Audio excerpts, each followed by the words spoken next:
Sir, കേരളത്തിൽ സാമ്പത്തിക പ്രതിസന്ധി ഉണ്ടോ? ഉണ്ടെങ്കിൽ ഉണ്ട്.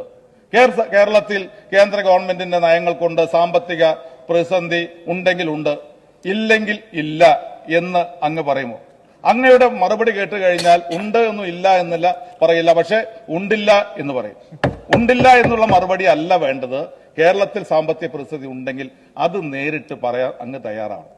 നമ്മുടെ MLA-മാരുടെ സ്ഥിതി, ഭരണകക്ഷി MLA-മാരുടെ സ്ഥിതി ആലോചിച്ചാൽ വളരെ പ്രയാസമാണ് സർ.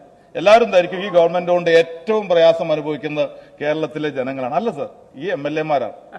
സർ, വിലക്കയറ്റം ലാഭകരമാണ് എന്ന് പറയേണ്ട സ്ഥിതിയാണ് സർ ഇവിടുത്തെ MLA-മാർക്കുള്ളത്. ന്യായീകരണ തൊഴിലാളികളായി മാറിയിരിക്കുകയാണ്.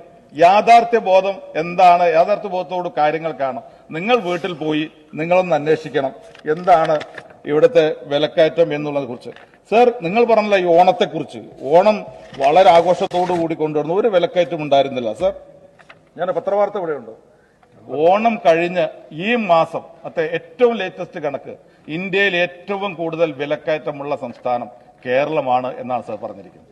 പിന്നെ എവിടെ നിങ്ങളുടെ ആഘോഷം നിങ്ങളുടെ വീട്ടിൽ നിന്ന് സന്തോഷത്തോടുകൂടി ആഘോഷിച്ചു. തൊട്ടടുത്ത വീട്ടിലൊന്ന് പോണം സർ.